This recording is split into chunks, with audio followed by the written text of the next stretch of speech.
1919년 대한독립 만세 운동이 일어났습니다. 3월 며칠? 1일입니다. 자, 우리가 이것을 기억하는 이유는 한 가지입니다. 여러분, 3.1 만세 운동을 대한민국은 국경일로서 정하여 기억합니다. 국가적으로 기억해야 될 이유가 있기 때문에 그렇습니다.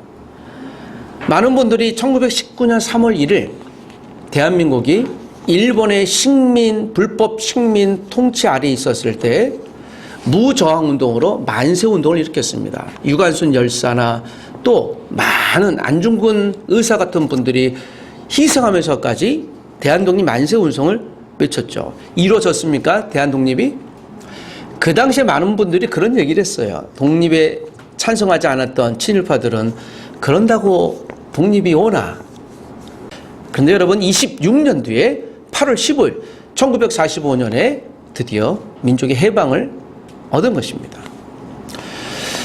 여러분, 하나님의 말씀은 이루어집니다. 하나님의 말씀을 갖고 하나님이 이 땅에 독립을 달라고, 그때 물론 다른 종교도 그랬지만 조선의 수많은 교회들은, 진실된 교회들은 하나님 우리에게 독립을 주옵소서, 그리고 많은 크리스천들이 일제의 희생에 자기 목숨을 바쳤어요. 그게 당장은 이루어지지 않았지만 26년 뒤에 실제로 이루어졌고, 오늘 우리가 이처럼 자유롭게 살 수 있는 번영 국가의 한 일원으로 살 수 있는 근간이 되었습니다. 그런 의미 속에서 여러분, 우리가 105년 전에 있었던 1919년 3월 1일 우리 한국의 주권을 위해서 했었던 선조들을 기억해야 될 것이고, 우리가 또 많은 믿음의 교회의 그 호소들을 우리가 기억해야 될 것입니다. 마치 국경일처럼 오늘 이 신명기는 이스라엘 백성들이 하나님 말씀 약속의 언약의 땅, 무슨 땅이요? 가나안 땅에 들어가기 전에, 그리고 가나안 땅을 저 앞에 두고 약 한 달의 시간을 두고 하나님이 이스라엘 모든 백성들에게 약 한 290만, 300만 되는 사람들에게 모세를 통해 주신 말씀입니다. 다시 한번 기억하라는 것입니다. 우리가 3.1절을 기억하듯이 이 말씀은 마음에 새겨 기억해야 될 말씀이다 라고 이야기를 합니다. 성도님이긴 하지만 매우 방탕하게 살았던 총알택시 운전기사가 있었습니다. 또 아주 신실하게 살았던 목사님이 있었는데요. 이 두 분이 같은 날 천국에 가게 됐습니다. 목사님은 자신이 총알택시 운전사보다 훨씬 칭찬을 뜰 것으로 기대하고 하나님 앞에 나아갔습니다. 총알택시 운전사 성도님과 목사님이 같이 섰는데요. 웬걸 목사님보다 총알택시 운전자를 하나님이 더 칭찬하시는 거예요. 목사님이 기가 막혀서 하나님 앞에 이유를 물었습니다. 하나님, 내가 목사인데 어떻게 저 방탕하게 살았던 저 성도님보다 내가 더 칭찬을 받지 못하는 이유가 무엇입니까? 하나님이 이렇게 얘기했습니다. 목사야, 너는 늘 설교 시간에 사람을 졸게 했지만 이 사람은 늘 기도하게 했느니라. 이해가 안 되시는 분은 집에 가서 곰곰이 생각해 보시면 되겠습니다. 제가 사랑하는 어느 집사님이 부산 분이신데, 그분이 운전하는 걸 타면 일단 안전벨트를 다시 확인하고 든든히 손잡이를 잡습니다. 집사님, 천천히 가도 좋습니다. 목사님, 이건 보통이에요. 부산에 가시면 목사님 기절할 거예요. 그래서 그분께 늘 감사합니다. 집사님, 제 믿음을 날마다 확인시켜 주시니 감사합니다. 여러분, 신명기는 귀를 쫑긋해서 들어야 될 마치 총정리 시간과 같습니다. 여러분, 이 시간 졸지 마시고 귀를 쫑긋해 주시길 부탁드립니다. 시험 총정리하는 시간이라고 그랬습니다. 한국 사람들 이것을 초치기라고 하죠. 그 몇 초 남았을 때 문제를 암송하여 실력 발휘하듯이 신명기는 구약의 초치기 공부라고 할 수 있어요. 다른 거 다 놓쳐도 이 신명기에 있는 말씀을 들으라. 이것이 모세의 호소였고 하나님의 호소였습니다. 자, 신명기는 이스라엘 40년 광야 공부의 초치기라고 그랬습니다. 그리고 약 1개월 동안 모세가 3편의 설교를 하면서 약 한 달 동안 이스라엘 백성들에게 이야기를 합니다. 그리고 앞으로 여호수아가 곧 시작이 될 텐데요. 여호수아서는 16년간의 시간의 흐름이 있어요. 6년간의 정복 전쟁이 있습니다. 그리고 10년간의 땅 배분이 있어요. 이제 드림랜드, 하나님의 약속의 성취 시간을 얻는 가나안 땅이 들어가기 전에 그들이 하나님의 말씀을 다시 생각해야 돼요. GPS와 같아요. 설계도와 같습니다. 이것이 없으면 가나안에 들어가서 혼동하기 쉬워요. 그럼 이 말씀을 들어야 되는 것입니다. 가나안 땅에는 이미 살고 있는 키가 3m 50 이상 되는 수많은 가나안 거인 족속이 있었어요. 그들과 맞서 싸우기 위해서는 하나님의 말씀의 무기가 필요했던 것입니다. 가나안 사람들은 그들이 섬겼던 바알이나 수많은 신들을 섬기는 그들의 세계관이 있었어요. 바알이 그들을 복준다고 믿었습니다. 하나님 나라 백성들의 세계관은 복의 근원이 누굽니까? 하나님이에요. 더 구체적으로 하나님 말씀이 그들이 살아가는 기준, 스탠다드가 되는 것이에요. 그래서 하나님이 모세를 통해 주신 말씀을 지금 들어야 돼요. 이 말씀을 놓치면 가나안에 살 수 없어요. 자, 오늘 이 말씀은 그러므로 생존의 말씀이기도 합니다. 여러분 귀를 더 쫑긋해 보십시다. 하나님이 이스라엘 백성들에게 주신 가나안의 땅을 향하여 주시는 하나님 나라 세계관의 첫 번째 기억해야 될 메시지는 4장 22절입니다. 한 번 더 읽어보겠습니다. 신명기 4장 22절 시작. 나는 이 땅에서 죽고 요단을 건너지 못하려니와 너희는 건너가서 그 아름다운 땅을 얻으리니. 신명기는 시간이 흐르지 않아요. 그 모압 평지에서 그들 300만 원이나 되는 사람을 앞에 두고 곧 가나안 땅을 앞에 두고 모세가 세 번의 설교를 한 거예요. 좀 이해를 돕기 위해서면 부흥회를 한 거예요. 이제 마지막 약속의 땅을 전투장으로 나가기 전에 군인들에게 다시 한번 무기가 있는지 확인시켜 주는 것이에요. 시험장으로 가는 학생들이 내가 지난 1년 동안 공부했던 것을 잘 정리하는 그런 시간과 같아요. 다 놓쳐도 괜찮아요. 이 시간은 지금 들어야 돼요. 자, 우리의 귀를 다시 한번 쫑긋하라 그랬습니다. 그때 4장 22절. 나는 이 땅에서 죽고, 모세는요 가나안 땅에 들어가지 못해요. 하나님 허락지 않았어요. 나는 이 땅에서 죽고, 그러므로 모세 뒤에 누가 세워져야 돼요? 새로운 사람이 세워질 것을 얘기해요. 여호수아입니다. 요단을 건너지 못하려니와 너희는 건너가서 그 아름다운 땅을 얻으리니. 가나안 땅을 어떤 땅이라고 얘기합니까? 아름다운 땅이라고 얘기해요. 실제로 그 땅은 아름다웠습니다. 젖과 꿀이 흐르는 땅이었습니다. 모세는 스스로에게 자신의 사명을 얘기하는 거예요. 내가 가나안 땅에 들어가고 싶지만 하나님이 허락지 않았어요. 여러분, 모세에게 주신 사명은 어떤 것이었습니까? 이스라엘을 몇 년 동안? 40년 동안 광야에서 이끌어내는 사명이었어요. 그 사명 있는 자는 죽지 않습니다. 자, 다시 한번 점검해 볼까요? 우리에게 하나님이 주신 소명과 사명과 사역이 무엇인가요? 하나님은 모세를 하나님의 리더로 부르셨어요. 이것이 소명이에요.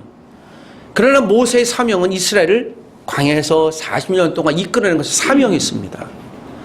그리고 그 40년 동안 이스라엘 백성들이 하나님을 반역하거나 모세를 저항했을 때 그가 그때마다 그를 설득하든지 또는 엄하게 이야기하든지 싸우든지 하면서 사역을 했어요. 저는 어디 가서든지 제 스스로도 그렇지만요, 그리스도인들, 그리고 주로 우리가 회사에서 우리가 올 한 해는 어떤 목표를 가집시다 할 때 이 세 가지를 구별하기도 해요. 여러분, 하나님이 나에게 주신 소명은 무엇입니까? 콜링이에요. 우리에게 주신 소명은 무엇입니까? 여러분, 여기 우리가 답할 수 있으셔야 돼요. 이거 초치기 시가 아니라고 그랬잖아요. 하나님이 우리에게 주신 소명은 그리스도인들의 소명이에요. 종교개혁자들은 네 가지 소명을 주셨다고 했잖아요. 소명은 바뀌지 않아요. 우리가 그리스도인으로 하나님 부르신 소명, 우리가 그리스도는 살아가는 거예요. 그리고 하나님이 우리에게 직업을 주신 소명, 내 직업을 주신 것은 하나님의 소명이에요. 그리고 교회에 우리가 직분을 주셨습니다. 목사나 집사나 또는 여러 가지 역할을 주셨잖아요. 때로는 우리가 청년부 간사를 주든지 여러 가지 내게 주신 것은 하나님의 소명이에요. 그리고 결혼의 소명 주셨어요. 우리가 하나님 배우자를 만나게 하실 때 이건 소명이에요. 그래서 가정을 통해 하나님 나라를 이루는 것이죠. 여러분, 이 네 가지를 우리가 바꿀 수 없어요, 인간이. 우리 잘 바꾸죠. 바꿀 때 하나님 물어보셔야 돼요. 그리고 이 소명이 있는 자들에게 사명을 주신 거예요. 이제 미션이라고 하죠. 그래서 사명자를 미셔너리라고 합니다. 이것을 선교사라고 이야기하지만 사명이에요. 여러분, 우리에게 주신, 또 저와 여러분에게 사명은 무엇입니까?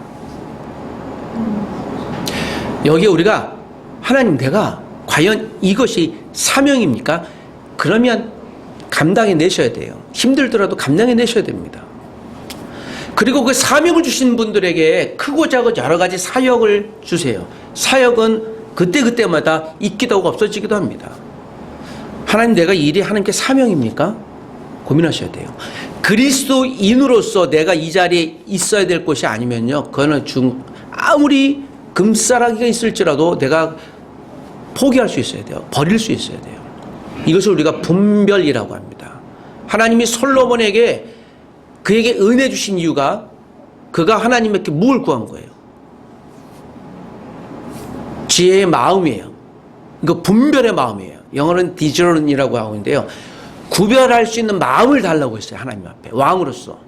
그 하나님이 흡족해서 다른 걸 더불어 주셨잖아요. 보너스가 아니라 분별의 마음을 위한 도구로 재정도 주고 군사력도 주고 경제력도 주고 사람을 붙여주신 거예요.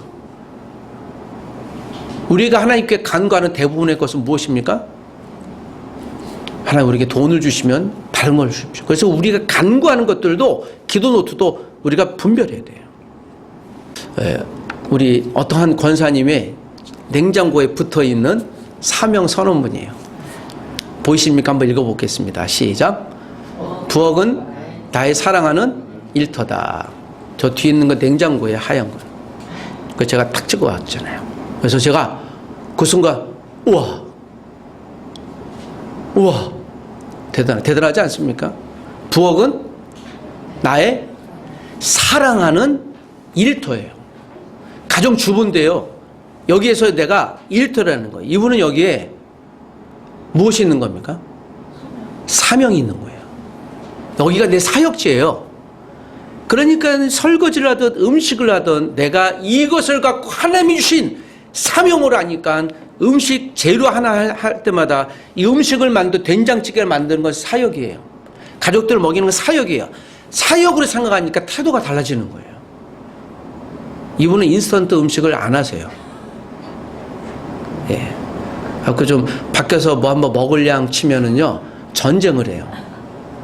왜냐하면 선교사이기 때문에. 그래서 참 불편하지만 격하게 하고 동의되는 부분이 있어요. 여러분, 사소한 같은데 이 태도가 다른 거예요. 그렇지 않아요? 사랑하는 이에요. 여기 결정적으로. 그래. 내가 비록 힘들지만 사랑은 일터로서 내가 이 부엌을 하나님이 주신 소명으로. 여러분, 이 시대에 이런 분이 존재해요. 여러분은 어떻습니까? 저 여러분의 가정은요. 가정은 나의 사랑하는 일터다. 직장은 내 사랑하는 일터다. 갑자기 동의가 안 되십니까? 그 직장 상사, 그 사람이 갑자기 생각이 날 수도 있고, 말한다는 직장 부하가 생각날 수도 있고, 스트레스 받는 누구일 수도 있잖아요. 더군다나 스트레스 받는 사랑해? 이건 말이 돼? 여러분, 사랑은요, 의지라는 겁니다. 제가 이번에 이야기를 들으면서, 그래, 우리가 이 시대에 배워야 되겠다. 하물며 오늘 우리에게 주어지는 우리에게 일터, 사역터를 어떻게 될 것인가. 여러분이 한 권사님의 사명 선언문을 마음에 품어주시기를 부탁드립니다. 자, 두 번째 메시지입니다. 두 번째 메시지 4장 23절 4절입니다. 다 같이 읽어보겠습니다. 시작. 너희는 스스로 삼가 너희의 하나님 여호와께서 너희와 세우신 언약을 잊지 말고 내 하나님 여호와께서 금하신 어떤 형상의 우상도 조각하지 말라. 내 하나님 여호와는 소멸하는 분이시요 질투하는 하나님이시니라. 자, 여기 하나님의 성품이 나와요. 하나님 어떤 분이라고요? 질투하는 하나님이시라. 하나님이 우리처럼 막 시기하고 질투, 그 질투가 아니에요. 하나님은 우리가 우상을 섬기는 것에 대해서 두 눈 뜨고 못 보시는 그런 감정 상태를 가지신 분이라는 거예요. 여기서 23절이 전제예요. 어떠한 형상의 우상도 조각하지 마라. 우상도 조각하지 말아요. 제가 고등학교 때 불국사로 수학여행 갔습니다. 그래서 기념품을 거기 다보탑을 사갖고 왔어요. 부모님께 얼마나 두드려 맞았는지 기억이 선명해요. 다보탑 안에 이제 불상이 하나 있는데 기념인데 갖고 왔는데요. 거기에 이게 사실 다보탑이 민족의 역사 물이기도 하지만 이게 신앙의 대상이었거든요. 불교인들의 생계는. 그러면서 오늘 십계명을 저에게 대접하면서 제가 그때 고등학생인데 얼마나 혼났는지요. 근데 지금 곰곰이 생각해 보니까 굉장히 격하게 동의가 돼요. 여러분 우리 가운데 몸에 치장이 있잖아요.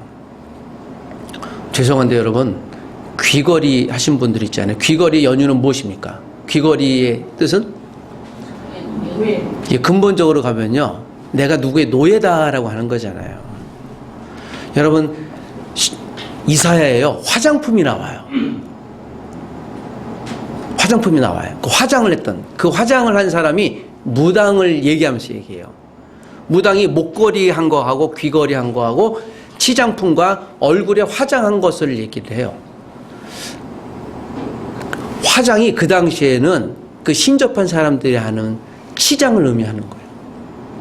지금 우리가 하는 뭐 화장을 그렇게 이제 비교하고 싶진 않아요. 그것과는 전혀 다르니까. 그러나 그 내면 속에 있는 것은요, 내가 조금 더 잘 보이려고 하는 어떤 것들, 내면보다 외면을 더 잘 보이려고 하는 것들, 그것이 여러분 표면적으로 드러나는 게 우상이에요.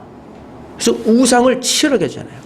인도에 가보면 인도는 우상의 나라라고 하잖아요. 인도의 신이 몇 개입니까? 제가 학교에서 종교 문화를 가르치잖아요. 힌두교 한참 배웠는데요. 이 종교는 도무지 모르겠어요. 뭘 가르치는지. 뭐 우파니샤드 같은 경전이 있긴 하지만 그래서 도대체 뭘 가르치는 거야. 근데 거기서는요. 그냥 모든 게 다 신이다. 결론적으로. 이것을 그 범신론, 다신론의 근간이라고 봐요. 그래서 거기서 웬만하면 다 신이에요. 그래서 이제 3억 3천 정도 신이 있다고 믿어요. 특별히 인도의 이 힌두교의 신은요. 성적인 결합을 통해서 수많은 신이 태어나요. 그 태어난 신 중에 하나가 예수도 있어요. 그러니까 모든 게 다 신이에요. 오케이. 다 좋아요. Everything is okay. 모든 게 다 좋은 게 좋은 건가요? 그래서 신의 형상을 주로 만드는데 여러분 인도에 가면 사람들이 막 치장을 많이 하잖아요. 네, 그걸 보시면 되실 거예요. 마치 그것이 이 당시 가난한 사람들이 했던 치장이에요. 거의 없어요. 여러분 우리가 화려한 걸 좋아해요. 화려한 건 나쁜 건 아니지만 내면에 있는 영적인 견고함 없이 외면적인 걸 추구하다 보면 자꾸 겉으로만 판단하게 돼요. 너 학력이 어때요? 어느 학교 나왔어? 또 너 재산은 얼마야? 어느 차를 타고 다녀? 너는 뭘 가졌어? 너의 명품은 뭐야? 이것이 우리의 기준이 돼요. 우리가 거기에서 자유스러울 수는 없지만 그리스도인은 여기에 대해서 분별할 수 있어야 돼요. 그래서 우리가 이 가나안의 세계관, 하나님 나라 세계관은 전혀 다른데요. 가나안이 그런 세계관을 갖고 있어요. 그래서 이 말씀을 붙들어야만 그 세계관에서 승리할 수 있는 것이에요. 그때 하나님이 주신 세운 언약을 잊지 말고 하나님이 세우신 언약이 뭐예요? 모든 율법의 근간을 10가지로 정리해 주셨죠. 그것이 십계명. 여러분 부디 부탁하노니 십계명을 암송하십시오. 십계명을 기억해 주시길 부탁드립니다. 십계명은 율법을 총 정리한 거예요. 십계명을 지키라고 해요. 근데 여러분 이것을 다 지킵니까? 자, 내가 지키는 것이 어떤 계명이 있는지 한번 볼까요? 앞에 혹시 보이십니까? 출애굽 20장과 신명기 5장에 말씀하세요. 하나님이 간곡하게 이스라엘에게 부탁하기도 요청하기도 명령하기도 한 것이 이것이에요. 자, 제1계명 시작. 너는 나 외에는 다른 신들을 내게 두지 말라. 2계명 너를 위하여 새긴 우상을 만들지 말고. 제3계명 너는 내 하나님 여호와의 이름을 망령되이 일컫지 말라. 제4계명 안식일을 기억하여 거룩하게 지키라. 엿새 동안은 힘써 내 모든 일을 행할 것이니. 이 네 계명은요, 하나님과 관계사에 있는 계명으로 알려져 있어요. 이건 하나님과 약속이에요. 네 가지 계명. 다른 신들을, 하나님 외에 다른 신들을 두지 말라가 여러분 제1계명이 나머지 모든 9개 계명의 풀이에요. 그러니까 20계명 중에 하나만 선택해 라고 하면 1계명이에요. 다른 신들을 두지 말라요. 가나안은 신이 몇 개였어요? 많았어요. 바알부터 시작해서 몰렉, 밀곰, 뭐 여러 가지 신들이, 제가 지금 정리하고 있는 것 중에 가나안의 신들 이렇게 정리하고 있는데 한 50몇 가지 신이 있어요. 이거 참 대단해요. 뭐 아세라 신부터 시작해서, 아세라 신? 어디서 많이 듣지 않았어요? 이거 누가 믿어요? 신약에 나는. 예. 에베소나 고린도가 섬겼던 신이잖아요. 그러니까 수천 년이 지나도 여러분 그런 신들의 지금 다른 모습으로 우리에게도 여전히 나와 있어요. 야, 이거 출애굽 가나안의 신들 여전히 우리가 믿고 있는구나. 너무 흡사한 신들이 정말 많아요. 그건 나중에 정리해서 여러분께 한번 말씀드릴게요. 다른 신들을 두지 말라. 너를 위하여 우상을 만들지 말라. 그러니까 사람이 무엇이 되지 마라? 우상이 되지 말라. 나를. 저는 그래서 개인적으로 살아있는 사람을 동상으로 만드는 것들은 굉장히 불편해요. 나를 위해서 우상. 저 북한에서는 살아있는 사람을 동상으로 만들잖아요. 그거 맹종하잖아요. 그래서 여러분, 북한 사람들이 믿는 주체상은요, 종교예요. 그래서 우리가 믿지 않잖아요. 여호와 이름을 망령되이 일컫지 말라. 함부로 하나님 앞에 부르지 말라. 마치 무당을 부르는 것처럼 하나님 내가 이걸 해주시면 내가 이거 하겠습니다 라고 주문을 하지 말라는 거. 우리 실수 많이 하죠. 하나님과 거래 자주 하죠. 특별히 우리가 위험에 닥치거나 죽을 병에 걸리면 하나님 살려주시면 내가 이걸 하겠습니다 라고 거래하잖아요. 하나님 문제를 해결해 주시면 내가 1000만 원 헌금하겠습니다. 거래하잖아요. 물론 그 마음은 순수하겠지만 하나님은 그런 존재 아니에요. 하나님. 안식일을 기억하라. 지금 주일을 어떻게 지키라? 주일을 그래서 지키라는 거예요. 킵하는 거예요. 의지를 갖고. 자, 5계명부터 10계명까지는 이제 사람과의 관계예요. 한 번 더 읽어보겠습니다. 5계명 시작. 내 부모를 공경하라. 6계명 살인하지 말라. 7계명 간음하지 말라. 8계명 도둑질하지 말라. 9계명 내 이웃에 대하여 거짓 증거하지 말라. 10계명 내 이웃의 집을 탐내지 말라. 무릇 내 이웃의 소유를 탐내지 말라. 여러분, 혹시 우리가 이 10가지 계명 가운데 우리가 좀 잘 못 지키는 계명들이 몇 가지 정도 됩니까? 손 들어보라고 하지 않을게요.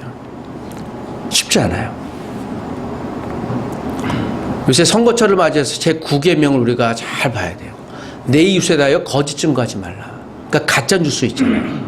저는 가짜 뉴스한테 이렇게 분노가 나요. 왜요? 10계명을 배반하는 거기 때문에. 그리스도인들은 여기에서 넘어가지 마셔야 돼요. 내 이웃의 것을 탐내지 말아야 돼요. 내 이웃의 것은 물질도 포함되고 모든 많은 것들이에요. 이것을 비교하면 여러분, 우리가 다른 사람이 가진 것으로 인해서 나와 비교하죠. 그러니까 탐내는 거예요. 다른 자녀들이, 다른 부모들이 잘 되면 비교하죠. 내 자녀는, 나는, 내 남편은, 내 부인은, 우리 교회는, 우리 회사는 저기에 비해서 어떻게 돼야지라고 경쟁하고 비교하기 시작해요. 여러분, 이거 하나님 주신 것이 아니에요. 잘 살피셔야 됩니다. 다른 사람들이 집을 사야 되니까 나도 집을 어떻게 사야 돼요? 자가용을 갖고 있으니까 내 자가용은 어떻게 되나? 이때부터 이 비교식이 들어가는 순간 마귀는 여러분들을 아주 좋은 먹잇감으로 사용할 겁니다. 그런 십계명 정신이 하나님 나라 세계관의 근간인 거예요. 십계명을 지키셔야 돼요. 십계명을 가르치셔야 됩니다. 여러분, 부디 십계명을 암송하시길 부탁드립니다. 십계명은 조건의 계명이 아니에요. 하나님 믿음으로 세상에 가시적인 복을 얻는 거래 믿음도 아닙니다. 우리가 세상에서 이기적인 욕구, 야망으로 살려고 할 때 십계명이 자꾸 우리를 그거를 멈추게 해요. 유일한 기준이 성찰의 도구예요.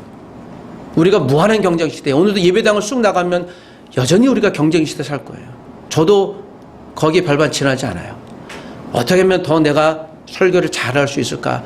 어떻게 하면 제가 강의를 더 멋있게 잘할 수 있을까라고 하면서 다른 사람이 나보다 조금 더 잘하면 갑자기 마음에 분노가 나기도 하고 질투가 나기도 해요. 저 사람은 저런데 나는 뭐야 하는 순간 그다음부터 여러분 우리가 경쟁이 들어가고요. 무한 경쟁이에요. 끊이지 않아요. 그때 여러분 하나님 나를 절제시켜 주십시오. 우리가 세상에 살지만 경쟁에 자유롭지 않지만 나보다 남을 더 받고 일어서려는 것이 아니라 내가 1등이 되므로 세상을 섬기는 자가 되게 주십시오라고 하는 하나님의 우리가 전의적인 고백이 하나님 나라 세계관에 갖고 있는 사람들로서 있어야 될 줄 믿습니다. 십계명을 기억해 주십시오. 마지막 세 번째입니다. 우리 4장 25절에서 29절까지 있는 말씀입니다. 자, 우리 28절 9절만 읽어보겠습니다. 다 같이 시작.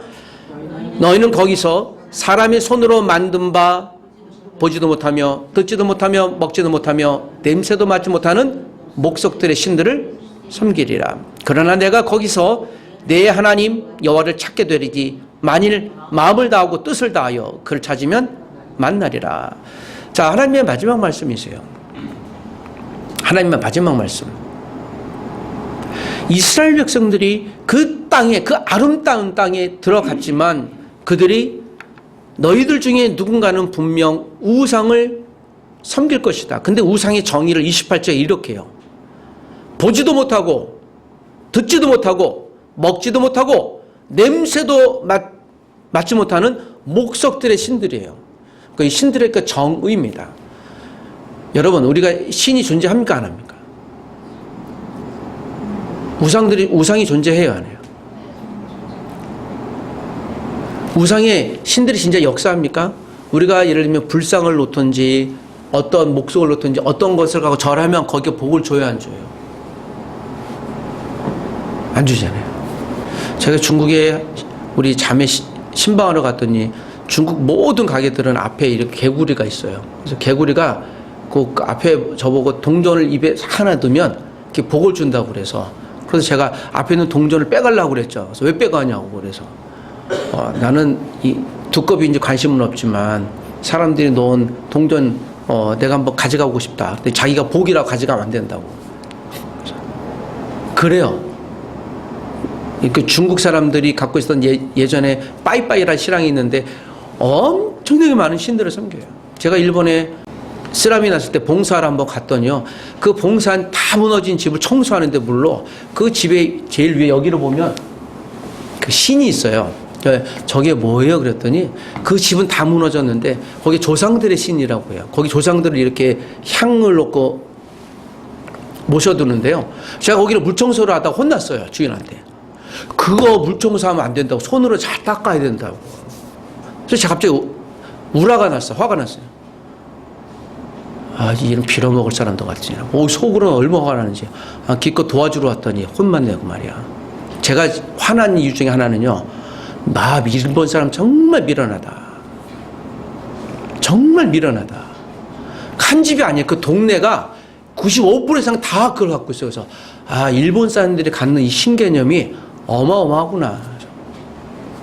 하나님, 이 사람들이 이 우상에 대한 정신이 바뀌지 않으면 일본 사람들의 신도이즘을 갖고 있잖아요. 일본 자기들이 얘기하는 천황이 온 우주를 세상을 만든 근간이라고 보잖아요. 그래서 일본 천황이 만든 거 신의 말이에요. 그래서 전쟁을 하는 거예요. 일본 사람들 지금도 전쟁을 한 걸 범죄라고 얘기하지 않아요. 이유는 한 가지예요. 천황이 명령해서 했기 때문에 우리는 한 걸 뿐이에요. 일본 사람들은 전쟁이 패했다고 얘기하잖아요. 전쟁이 끝났다고 얘기해요. 일본 천황이 멈추라고 했으니까 멈춘 거예요. 지금도 그 생각이 있어요. 그 일본 정치인들이 갖는 생각이에요. 그래서 한국이나 자꾸 군사를 팽창하는 게 있잖아요. 그 근간이 있는 거예요. 언젠가는 우리가 일본 덴노 천황이 온 세계를 다스리게 할 거야. 이게 1592년 일본 임진왜란 때 시작이 된 거예요. 그때 여전히. 그래서 그게 위험하다고 하는 거예요. 그래서 일본의 이 천황제도가 없어져야 돼요. 저는 이걸 놓고 기도하고 있습니다. 일본을 미워하는 게 아니라 일본의 신관념이 그래요. 그래서 전쟁도 정당해요. 여러분, 우리가 이처럼 신의 날 우상을 섬길 때요. 마치 가난에 들어갈 때 비교를 하는 거예요. 제가. 그렇게 하자 그러면 그 모든 복의 근원이 우상이라고 얘기하고, 여러분, 무슨 인간이 무슨 왕이 어디 있어요? 천황이나. 저는 개인적으로 세상에 이렇게 왕제도가 있는 것을 정말 미개한 하나의 전통이라고 봐요. 아직도 안 바뀌어요. 세상 나라의 왕이 어디 있어요? 현대사예요. 그럼 바뀌어야지. 비교해 볼까요? 여러분, 내 인생의 주인은 누구예요? 나라고 생각할 수 있어요. 우리 자녀의 주인은 누구예요? 나라고 해서 부모라고 생각할 수 있어요. 내가 왕인 거예요. 우리가 세상 나라를 실컷 비교하지만 여러분, 내 통장의 주인은 누구예요? 내 건강의 주인은 누굽니까? 나라고 생각하는 거예요. 이 내 마음 가운데 내가 왕이에요. 지난주에 제가 피 검사를 하고 이제 간 검사를 하고 다른 걸 이제 하고 왔어요. 약간 긴장되면서 결과를 봤는데 그래요. 이야, 그 선생님이 제가 좀 잘 알고 친해졌구나. 목사님, 20대 건강이라고. 피 보니까 젊다고 그러더니 갑자기 제가 이렇게 했다가 그래요. 제가 평상시에 운동도 잘하고요. 제가 생각도 건강하게 하고 감사해요, 선생님. 고마워요 하고서 그러면서 20대 하고 갑자기 혹시 무슨 결과 나왔겠 쪼라고 겸손히 있다가 그 얘기 들으니 갑자기 그래요. 다음에 그냥 순간 나오는데요. 그 바로 전까지는 이렇게 쫄아갖고 혹시 뭐라도 있으면 어떡하지 하는데 갑자기 그 얘기 듣고니까는 내 건강은 최고야. 운동도 안 하는데 운동했다고 막 얘기하고 제가 그분한테 자랑하고 있는 거예요. 그래서 사람은 뭔가 조금이라도 성취하면요 우쭐대요. 뭐라도 성취하면 내가 뭐 해내는 사람처럼 의시되고요. 교만은요 그 순간 갑자기 와요. 얘가 초청하지도 않았는데 우리가 알아서 끌고 오는 겁니다. 이스라엘 백성들에게 16년 동안 여러분 여호수아 사사기 보시면 알죠. 그들이 뭘 믿었어요? 우상은요, 잡다운 우상은 다 믿었어요. 하나님의 염려가 실제가 됐어요.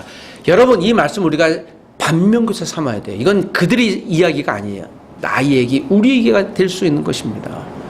오늘 이것은 마지막 정리하는 얘기라고 그랬잖아요. 초치기 하는 얘기라고 그랬지 않습니까?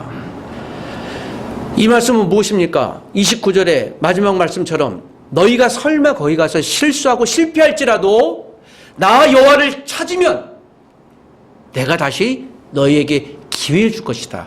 하나님의 진득한 사랑이 녹여 있는 겁니다. 우상은 맞지도 못해요. 제가 앞에 있는 5가지 여러분이 사용하는 기능을 나타냈어요. 여러분, 사람은 5가지 본능이 있잖아요. 기능이 있잖아요. 시각, 청각, 후각, 미각, 촉각. 이거 하나라도 잃어버리면 어떻게 됩니까? 여러분, 냄새 맡지 못하면 어떤 일이 벌어져요? 후각이 문제가 생기면 집에 불 나는지 몰라요. 촉각 느끼지 못하면 어떤 일이 벌어집니까? 우리 나병 환자들 있잖아요. 그러니까 이 촉각을 느끼지 못하잖아요. 그러니까 여기 칼로 찔려도 아픔이 없어요. 생명이 단축되는 거예요. 여기 여러분, 오늘 여기에서 한 가지 더 추가하고 싶어요. 저는 영감이라고 얘기하는데요. 영적 감각이에요. 우리가 영적으로 민감하지 않으면, 반응할 수 없으면 우리가 죽어가는 사람들과 하등 다를 바가 있지 않아요. 오늘 이스라엘 백성들에게 하나님이 마지막으로 부탁한, 그러니까 놓치지 말아야 될 감각이 바로 영적인 감각이에요. 저와 여러분들이 영적으로 건강합니까? 무엇을 보고 알 수 있을까요? 여러분, 하나님의 말씀이 내 가운데 살아있는지 보시면 아실 거예요. 인생은 믿음의 마라톤 경기와 같아요. 좀 실패할 수도 있습니다. 다시 일어나시면 돼요. 일어나지 않으려고 할 때 우리가 실패하는 겁니다. 그때마다 하나님의 도우심을 간구하셔야 돼요. 그때마다 내 성경 말씀이 내가 살아가야 될 앞잡이로 하나님께 고백할 수 있어야 돼요. 여러분, 오늘 신명기의 말씀을 기억하시고 빨리 가는 것보다 더 중요한 건 바르게 가는 거예요. 이스라엘 백성들이 가나안 땅을 속히 점령하라고 얘기하지 않았어요. 가나안 땅에 가서 하나님의 말씀대로 살고 하나님 주신 만큼 승리하라고 그랬습니다. 하나님 함께 그분이 주신 말씀 붙들고 살아가야 돼요. 말씀을 정리할까요?